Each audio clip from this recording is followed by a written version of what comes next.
Howdy, I'm Matt and welcome to today's RC Coffee Chat. In today's topics we have the Sky Shadow Maiden video is now ready. We've got the Sky Shadow build video, an 18650 battery update, a mini Talon update as well, a damn good HobbyKing bashing. Oh, come on, they deserve it. You'll find out why in a minute. I can now see in the dark. And WOMBAT! Brilliant! So, yeah, going back to the first topic, we have the Maiden video. So that's the line of sight episode. That will be out later this morning. I will post that in the Facebook's group later today. Well, later this morning. So by the time you see this, it should be out in the Facebook group for you. Everything goes really well, but do note, I haven't got a roll of packaging tape here, is that if you are going to be flying yours line of sight, for God's sake put some tape on the wings, some bright tape, because you won't, as soon as you get some distance on it, you will quite easily lose orientation because of the colour of the model. The S800 build video, now this one is a long one. It's going to come in at around about an hour. Now, for those of you who wanted build episodes, that's what they're going to be like, about an hour, depending on what they are. So that's what we're having. There's a quick note on there I've got. Yeah, I'm going to do one last episode on the Sky Shadow, which will be a final thoughts, because there were a lot of negatives which I can mention about that model, and I'll cover those all in the final thoughts as well. But generally, all in all, pretty damn good. Well, you saw the abuse I gave it in a very short space of time, and it's still in one piece, flyable next to me. Next topic, 18650 battery update. This was actually spurred on from Bruce, or you commented on it as XJet, about the low discharge rate. There is actually a comment which I feel that it's important that you read, and that's what I'm going to read out in here. Yeah, I've read these other comment. Now, some of these 18650 batteries come with protection circuits, and those are the ones which you do not want to use. The reason why you don't want to use the ones with a protection circuit in is because they will hard stop at around 2.75 volts, which basically means that your model falls out the sky. That is obviously not good.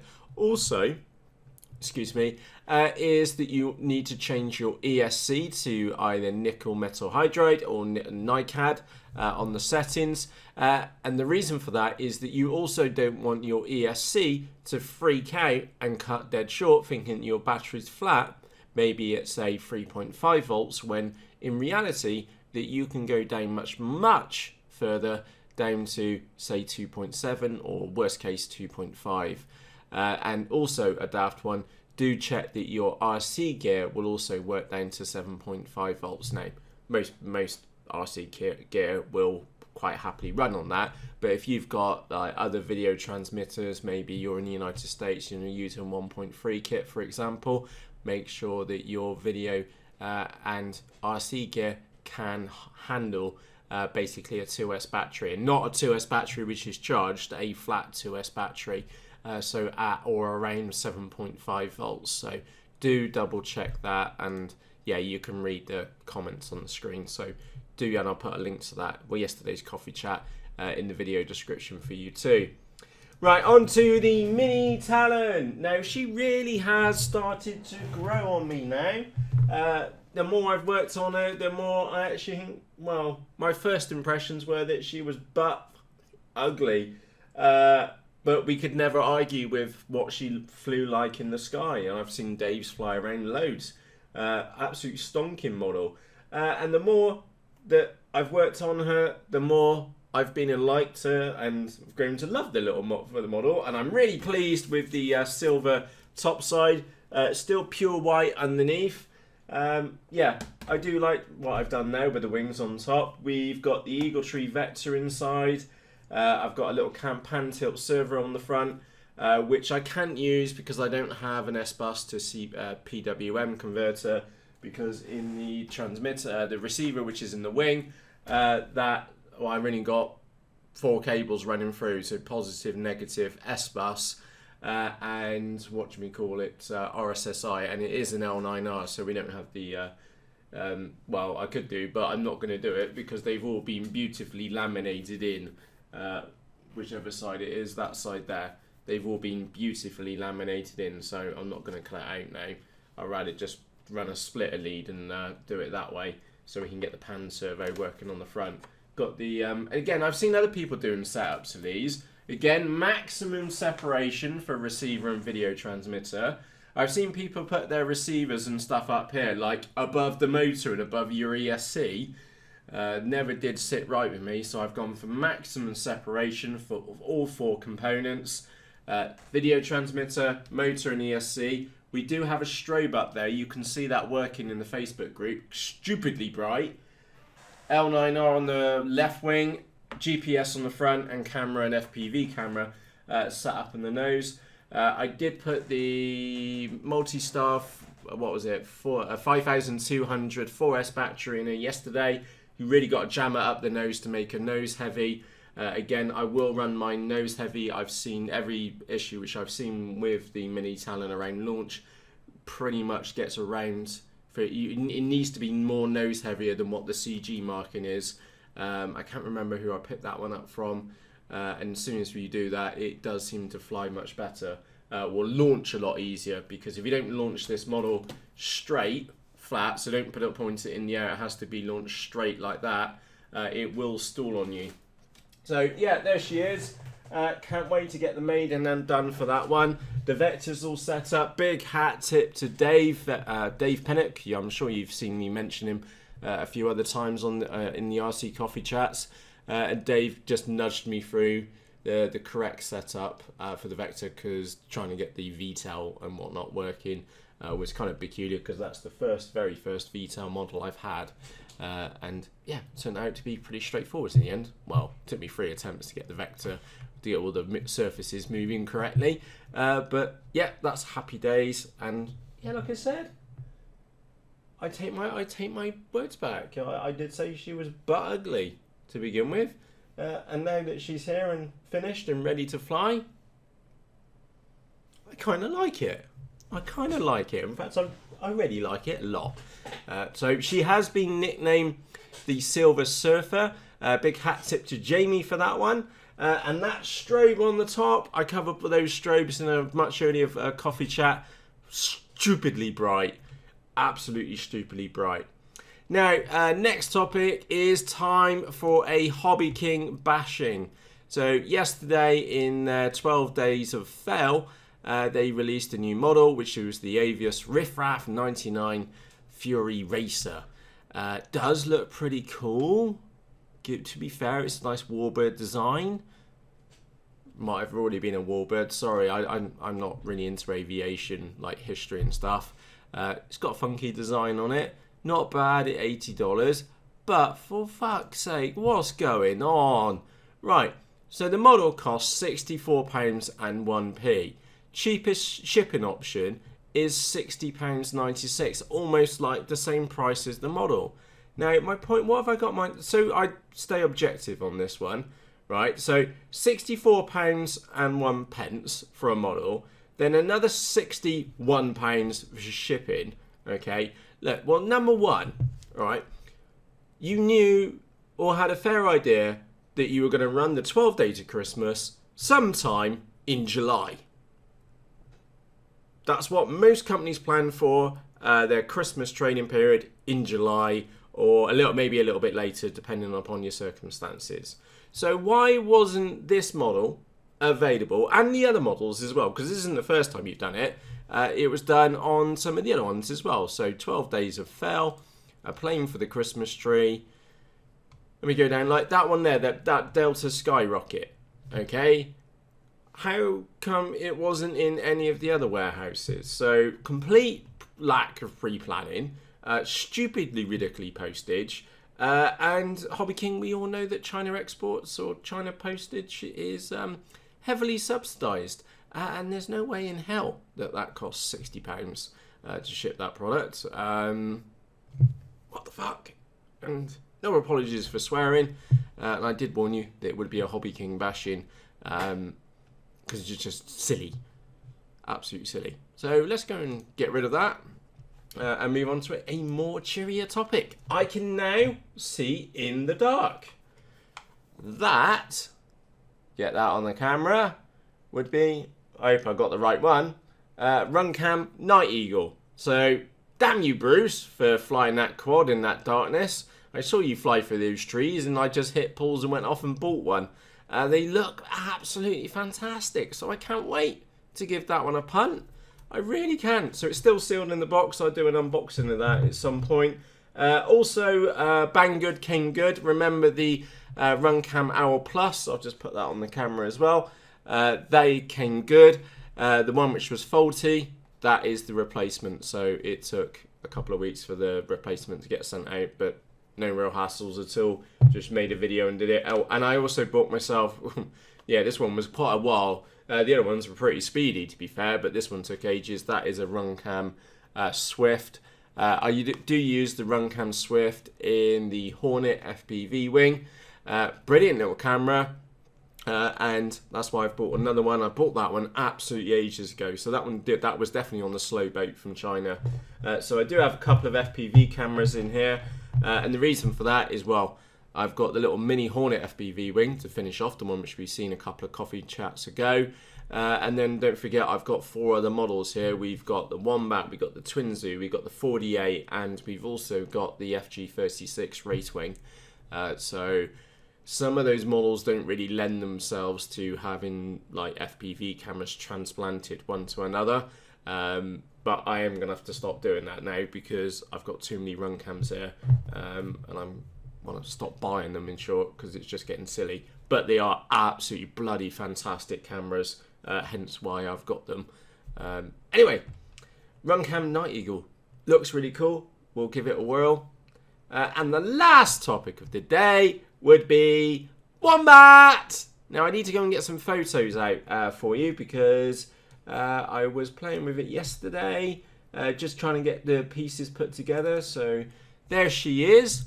Now, it doesn't look, well, on one hand, right, so you could look at this and go, that's not very exciting, Matt. It looks like just some foam, and you're absolutely right. It definitely does look just like some foam because it is foam. But on the other side, I'm really excited about this one. Remember, I bought this one as a early Christmas present because remember, the HobbyKing deals were absolutely bollocks. And yeah, I thought, well, I saw that WOMBAT a while ago and had a nose around and just couldn't resist. So yeah, went for the WOMBAT.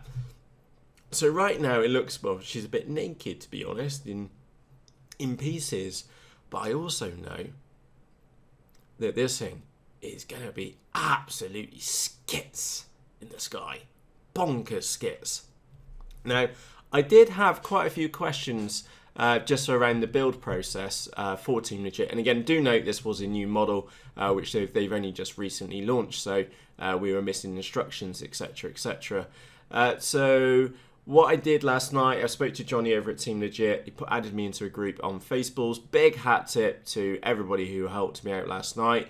I now basically have a plan, which I think Johnny's been in nicked. So this is my build plan for the WOMBAT. And again, you'll hear of this when I actually do the build video itself. So basically, clean the shit off the wings. So that is when the hot wire goes through the foam, it leaves a load of rubbish behind. So we need to clean those off. We just use a razor, which as you can see I don't ever use. So we've got plenty of spares. Mark 90-degree angles, marking 1 inch apart. So what I would do down the center of the cord, so then the center of the wing, let me just show you that again. Wherever the image has gone. Come here, WOMBAT. Right, there we go. I'll show on here. So the moment the wing 2 halves are separated is what I'll do is I get a right angle and then just mark 1 inch markers on both sides of the wing, and then I know where ink is. So that'll be straightforwards. What we got on there? Cut mark trench for full wing spar, full width spar across it 2.5 inches in, which is about the CG line on the top. And then I will do the same on the underside, but stagger it by ½ inch and go backwards from the leading edge to 3 inches. So we end up with 1 spar on the top and 1 spar underneath for nice rigidity. What we got? Trench for carbon rods. Yeah, that's not in the kit, but I'll do put 2mm carbon rods down the leading edges. You've all seen what my flying style's like, and yeah, this WOMBAT's going to be mental. Anyway, it's all pretty straightforward. It's just taking time and attention. Now, there are going to be 2 delay points in here. Oh yeah, big tip, if you've ever got a kit like this, let me just show you on this photo, is that when you do glue the 2 wings together, it's always a really good idea that you glue them when the bottom halves of the wings are sat in the beds. But for goodness sake, make sure you put some tape over the bottom of the bed, otherwise you end up gluing the wings to the beds. Now I can tell you that because I've done that once before and it was a right real pain to cut it back out again. So yeah, I have a build process. I know all the stages which I need to go through. It's going to be pretty cool. Don't forget we can swing like a great big 8-inch prop on the back of that. So we've got lots of options for powerhouse on the back, decent sized battery up the front, tail booms on the back, and plus it's made out of EPP. So that micro sky munter, which but to be honest, I've been and bought all the parts again for it because I really don't think that one's going to last me much longer with the stuff which I'm doing with it. This one, I feel sorry for the tree. I genuinely do, or whatever I hit with it, because it's gonna, if you think that I've put carbon spars all the way across the front of the wings, you've got a double spar in there, we'll probably have a 3rd spar in there too. I'll carbon fibre up this whole fuselage as well, and then down the tail booms there's 4 pieces of carbon fibre to go down that as well. It is going to be rock solid. So what EPP is like with bendiness or softness, and that stuff's pretty damn thick, will compensate by putting spars in there. Because we're using carbon fibre and glass fibre spars, it's not going to add that much weight to it. Yeah, by the time we got laminate, speaking words out, remember, no edits with these RC coffee chats. By the time we've got laminate on her, that'll really stiffen it up, and we'll be able to do some crazy stuff with it, that's for sure. So the WOMBAT build has progressed. No parts have been glued, no knives have been stuffed in it yet, but I have a plan. My plan is that should be straightforward to do. It's just going to get delayed, I would say, over to if you were actually building this, you would need to like a good 2 days, maybe 3 days to build this. And the reason for that is because you've got a couple of key joints, glue areas, which need to be left. So joining the wing halves together. Once that's glued, yes, you can go on and do other things, but that glue joint still needs to be left overnight for it to set fully. Doesn't matter what glue you use, and by the way, I'll be using goop glue. I will still leave it overnight to set. The same for the motor main. Once that's been cut in, so you don't do that at the same time as putting the wings together, we'll glue the wings together, mount in the motor main. That needs to then get clamped and left overnight. Then, of course, while that's going on, you can't really work on the booms and things like that. So then the booms still need to go in again. That'll need to get left overnight. And then the main fuselage getting attached to the wing too, that would also need to get left overnight as well. So it's, 3-4 days to get it built, which may sound horrific, but I don't want to be working on a model which has like unset glue on it. And yeah, you could put some 5-minute epoxy on there. If it was your model, I'm not going to do that. I'm going to use goop glue on mine because I want those parts to have a little bit of flex in them, because I'm going to be smashing the sky out with this WOMBAT. Really looking forward to it. And actually, on a scale of... where's my notes? Where's my notes on here? Let me just get this right. Yeah, there were some differences and blah, blah, blah. I've also fed some suggestions back to Team Legit on how to help future customers to expedite the build process, aka they've been in that list. Probably remove my swear words because they were just for my own notes. Now, I would class that WOMBAT model as an intermediate builder's model. So that's where I class myself now. I can build a kit. I can build a scratch build, and I can also cope with a build like that. That doesn't faze me now. Just having the information which I needed to make a build process like that, that was the piece which I was missing. Which is, by the way, to be expected with a model which has just hit production. So it is what it is. So yeah, I do class this model as an intermediate builder's model. So you will need to have some building experience. Definitely need some building experience before even considering the Wombat. But then again, at a price point of $130, you probably already have that building experience and know what you're going to be getting into, because that model is basically going to be absolutely batshit crazy. I can't wait, in short. It's going to be bonkers. And I'm here now after that's like, even with the Twinsu was actually easier by the looks of it. First impressions is actually a lot easier to build because in fact, have I got a picture of the Twinsu? Let me have a quick look. Yeah. Oh no, that one was better, wasn't it? So there's the Twinsu. The Twinsu is actually a lot easier to build. The reason being is because of these booms here. That you can just slot them onto the wing. So all you need to do is make sure you get them at 90 degrees or to the wing. That's the only thing which you can screw up. They literally just go on, ton of glue in it, jobs are good in, and then you go away. So the Twinsu is actually going to be a lot easier to build compared to the Wombat. Now I know it's a twin engine. It's going to be a twin engine motor or twin motor model, which does have its benefits for sure. Is that one model is also going to be crazy. But for me right now, and of course you voted on this one too, it will be the Wombat, which gets built first. So yeah, that's where I am right now. And oh yeah, going back to my point was, the Twinsu looks like it's going to be a pretty straightforward build in the scheme of things. It's the same process as the other one. Mark out all the wings, put your spars in, mark out all your wings, cut any trenches as needed, any spaces for the receiver, etc, etc. Glue the wings together, glue on the booms. It's all straightforward stuff. You just basically need a lot of glue and a little bit of pre-planning for them. So I'm also in there looking at the box at the 48. The 48 is going to be a really nice big wing. The cord on it is massive. It's like really is going to be like flying a plank around. Going to be amazing, that one.